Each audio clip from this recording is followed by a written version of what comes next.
Lockdown से पहले गीता के घर का नजारा कुछ ऐसा था कि रोहन ऑफिस जाता था और शिवन स्कूल। जिनके घर से जाने के बाद गीता काम खत्म करके बाकी समय आराम करती थी।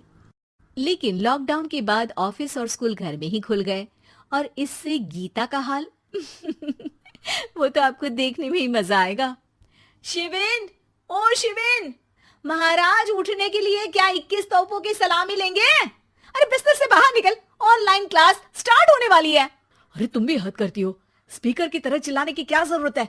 दिख नहीं रहा मेरी कॉन्फ्रेंस चल रही है। अब कैमरा और स्पीकर ऑन कर रहा हूं, मुझे कोई शोर नहीं चाहिए। इस पर जैसे ही रोहन लैपटॉप का कैमरा और स्पीकर ऑन करता है तभी कुकर की सीटी बजती है। करा लो अब इसे चुप। लॉकडाउन नहीं हुआ, मेरी मौत का फरमान जारी हो गया। दोनों बाप बेटे ने नाक में दम किया हुआ है। ऐसा बोलकर गीता वहां से शिविन के कमरे में पहुंच जाती है, जहां शिविन अभी भी सो रहा होता है। ओ आलसी, अब अगर 5 मिनट में नहीं उठाना तो आज तेरा गेम और यूट्यूब कैंसिल। माँ की बात सुनकर शिविन बिना 1 मिनट गंवाए उठ खड़ा होता है। उठ गया, अभी नहाकर भी आता हूँ। ये नाटक कहीं और, मुंह पर गीला कपड़ा मार और पढ़ने बैठ। शिविन की ऑनलाइन क्लास स्टार्ट हो जाती है, जिस पर गीता उसे वहां बिठाकर रसोई में चली जाती है।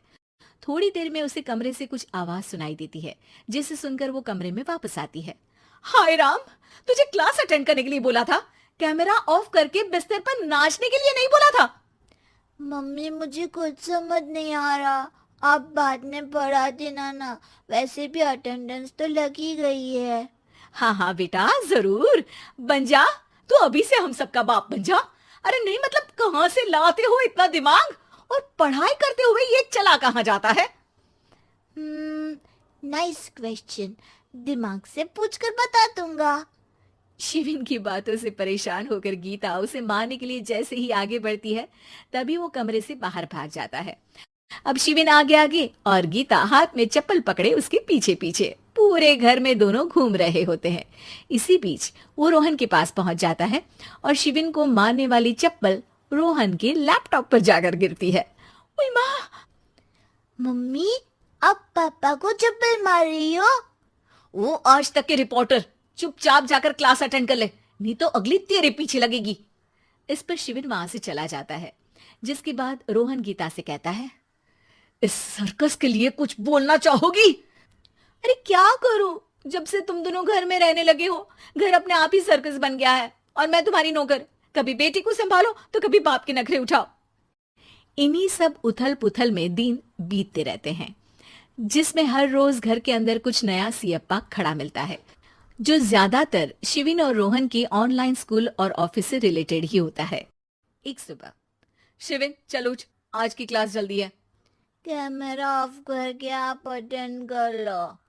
अरे ऐसे छित्तर पड़ेंगे, दादी नानी सब एक साथ याद आ जाएंगी। गीता की लाख मशक्कतों के बाद क्लास तो खत्म हो जाती है, लेकिन उसके बाद शिविन फोन इस्तेमाल करते हुए इंस्टाग्राम रील बनाने लगता है। रसोड़े में कौन था? तुम थी, मैं थी, कौन था? कौन था? हाँ, मैं गरीब हूँ। अरे ओ गरीब के बेटे, आजा, मैं बनाती हूँ तुझे गरीब। मैं बताती हूँ रसोड़े में कौन था। पढ़ाई करने बोलो तो इनकी माँ मर जाती है और ये पागलपंतियां जितनी मर्जी करा लो। गीता शिविन को डांट रही होती है, तभी रोहन बीच में बोल पड़ता है। अरे बच्चा ही तो है, इतना गुस्सा क्यों कर रही हो? बेटे का साथ देने की इसी एक कोशिश में अब शिविन के साथ साथ रोहन भी गीता के गुस्से की सूली पर चढ़ जाता है। अगर बेटे पर इतना ही प्यार आ रहा है तो इसे क्लास अटेंड क्यों नहीं कराते, इसका होमवर्क क्यों नहीं कराते? उस समय तो बहुत जल्दी मीटिंग आ जाती है, वो काम मैं करूं और यहाँ इस बेफिजुली की चीज में तरफदारी करके बन जाओ महान। हे भगवान, कोई तो इनके ऑफिस और स्कूल खुलवाओ, मैं इन्हें और घर में नहीं सह सकती। अरे कुछ और मांग लेती, क्योंकि तुम्हारी ये विश इस साल तो पूरी होने से रही, कोरोना। हाय नास बेटे ने जिंदगी ही बर्बाद कर दी। खाए कोई पचाए कोई, कल मुझे चुन चुन कर सबको मेरी बद्दुआ लगेगी। उन्होंने दुनिया का और इन बाप बेटे दोनों ने मेरा जीना मुश्किल कर दिया। गीता वहां से चली जाती है, जिसके बाद रोहन शिविन से कहता है, अरे तुम्हारी मम्मी इतनी भड़की हुई क्यों है? आपकी वजह से पूरा समय घर में रहते हो और उस पर कोई काम कराने की जगह बस ऑर्डर देते रहते हो। अच्छा बेटे, सारा इल्जाम मुझ पर? पूरा दिन तो वो तुम पर ही चिल्लाती है। हाँ मतलब दोनों का 50-50 है, कुछ करना पड़ेगा।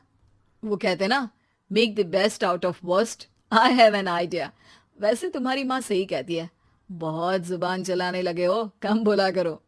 अगली सुबह रोहन और शिविन अपनी गलती को सुधारने के लिए गीता के उठने से पहले घर का आधा काम खत्म कर देते हैं, जिसे देखकर गीता खुश हो जाती है और फिर बाकी बचा काम वो तीनों मिलकर पूरा कर लेते हैं। जिसके बाद अब वो सब मिल बांट कर हर काम में एक दूसरे की मदद करते हुए लॉकडाउन का मजा लेने लगते हैं।